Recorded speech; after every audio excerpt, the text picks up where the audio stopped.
So just as it's important for your success to identifying studs to sit, you need to identify sleepers to start for them. And they can really make your week and eventually your year. Last week we were 2-2, which puts us at 24-36, 40% for the year. Now understand, it's a lot harder to pick a guy that's not top 12 quarterback, tight end, or top 24 running back, wide receiver that will finish in those ranges. So 40% I think is pretty good. And if you don't, please try it. Show me that you could do better and I'll bring you on the show gladly. Anyway, some players are screaming, "Put me in, coach!" And these are the players we heard. Now for me, I went with the 27th ranked running back, Rico Dowdle. Now the reason I went with Rico is because the guy has been simply amazing. He hasn't been a TD monster rushing the ball. He only has one rushing TD, and that came against the Giants 3 weeks ago. So why start him? Well, his last 4 games, he has at least 18 carries and his top 20 touches in all but one game. He has 3 receiving TDs, so he can score both on the ground and through the air. And as Cooper Rush has improved, so has Dowdle's yardage. He has over 110 rushing yards in 3 straight games. All right. So he's getting the touches and he's getting the yardage, and he also faces Tampa Bay this week. And while the Bucs are a top 3rd defense versus running backs, their offense is so explosive. I'm expecting Dallas to adopt a run-centric game script to help keep the ball away from Baker Mayfield in that offense. And I just want to know what you think. Let's go to Steve first this time. Perfect. I love it. I'm going with wide receiver 32, Devonta Smith this week. Listen, he's catching the attention that he deserves, I think. He went from 6 targets each of the last 3 weeks, and then this past week, he doubled that up and got 12 targets. I think a complaining A.J. Brown, a not 100% healthy A.J. Brown is helping this out, and the fact that Greg Calcaterra is not demanding targets, I think helps Smith. They're playing Washington, middle of the pack defense, a little bit better against wide receivers than against running backs, but still not a all elite defense all around. So I think Smith is being wide receiver 32 is someone that you can absolutely plug and play. Somebody that actually I need to make a decision on that maybe we could talk about later. You guys could help me out if I'm going to play him in my semifinals or not. So roll with Devonta Smith, and I think you're going to do fine. Are you not concerned that the Eagles get a lead and then just give the ball to Saquon the rest of the game? I mean, between Saquon and Jalen Hurts, that running game ought to eat up that Washington defense. Definitely a concern, but my hopes is that it's a higher scoring game than a lower scoring game. I can't remember off the top of my head, but I don't think it was a juggernaut the last time they played. I know Washington lost, but if it's a battle, because I know Washington is fighting for a spot to stay alive in the playoffs, you're really hoping for a high scoring game. And I think if that's the case, they're going to have to throw the ball, and I think Smith should benefit from that. Oh, very cool. Joe, what do you got? I went with wide receiver 42, Xavier Worthy, simply because he has seen an increase in opportunity in 2 consecutive games.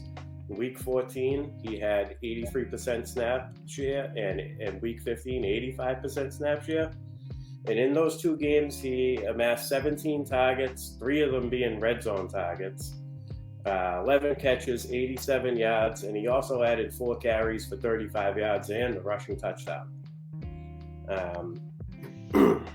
They've made it clear, they clearly are making an effort to get the ball in his hands. And with Patrick Mahomes being a little bit banged up, I could see them looking to make some quick passes. So I could see Xavier Worthy and Travis Kelce getting more looks this game. Marquise Brown is supposed to play, but I could see him being eased in, not really being heavily targeted, maybe downfield a couple of times. So I think it would take him for him to be effective. It would take a big play touchdown.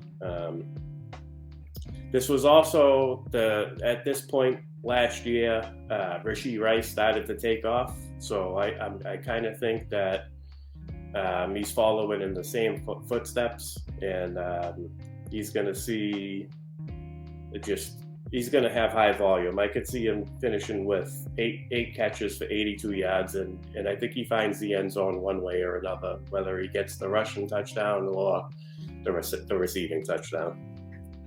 Now, I like the call, especially since I've heard that Mahomes is expecting to play, but are you not concerned that Mahomes might not play or might not finish if he does start? Yeah, so I still think that they're going to find ways to get the ball in his hand just because he's the most explosive guy they have on offense right now. And they relied on him the last two games. And even if Mahomes is out, I could see them still, finding ways to get him the ball. Do you see him getting more targets than DeAndre Hopkins? Or do you think it's about a 50-50? About a 50-50 targets. I bet you he comes down with more catches than DeAndre Hopkins does, though. Really? Yeah. I would think with equal opportunity, DeAndre's the better catcher of the ball, and Xavier is the more explosive player. So if Mahomes is 100% healthy, I might agree with that, but I just think that they're going to be operating quicker plays. D-Hop's going to get his, but I just think this is going to be more of a worthy game. Just because of his playmaking skills. D-Hop will be relied upon to get the first downs, to move the chains. But as far as the flow of the offense, I'm thinking this is going through Xavier Worthy this week. Okay, so the only reason I'm asking you this next question is because we have some time. Okay, I told you to watch the clock. We've got some time. So Noah Gray or Travis Kelce, who gets the score this week? Oh, that's a tough one. I'm gonna go with Kelce because I think for the same reason Mahomes is gonna go to his gravy this week, 100%. I actually heard a rumor, and I want to bring in Mike and Steven on this one, that Kelce, this might be his last year. Now, I had thought he wanted to play 2 more years. Mike, Steven, let's go Mike first and then Steven. Have you guys heard anything about Kelce stepping away from the game? I haven't heard anything about that, but he's not getting any younger. He looks kind of old on the field this year.